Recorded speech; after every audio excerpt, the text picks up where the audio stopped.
எத்தனை பிரச்சனை உங்களை நெருக்குனாலும் சரி வாழ்க்கையில, இதுக்கு மேல இதை சமாளிக்கவே முடியாது நீங்க யோசிக்கலாம். அப்படிப்பட்ட சூழ்நிலை வரலாம்.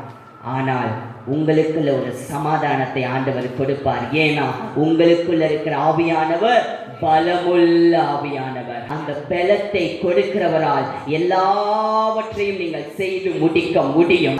2 தீமோத்தேயு 1:7 நம்ம வாசிக்கும் போது, தேவன் நமக்கு பயமுள்ள ஆவியை கொடாமல் பலமும் அன்பும் தெளிந்த புத்தியும் உள்ள ஆவியை கொடுத்திருக்கிறார். சொல்லுங்க, நான் பயமுள்ள ஆவி உடையவன் அல்ல, பலமும் அன்பும் தெளிந்த புத்தியுள்ள ஆவி உடையவன். இனி குழப்பம் இருக்குமா? இல்லவே இல்லை. சவுண்ட் மைண்ட், இது டிசிப்ளின் மைண்ட் சொல்றான். காம் மைண்ட், அதாவது அமைதியான ஒரு மனசு. இது நமக்கு ஆண்டவர் கொடுக்கிற பாக்கியம்.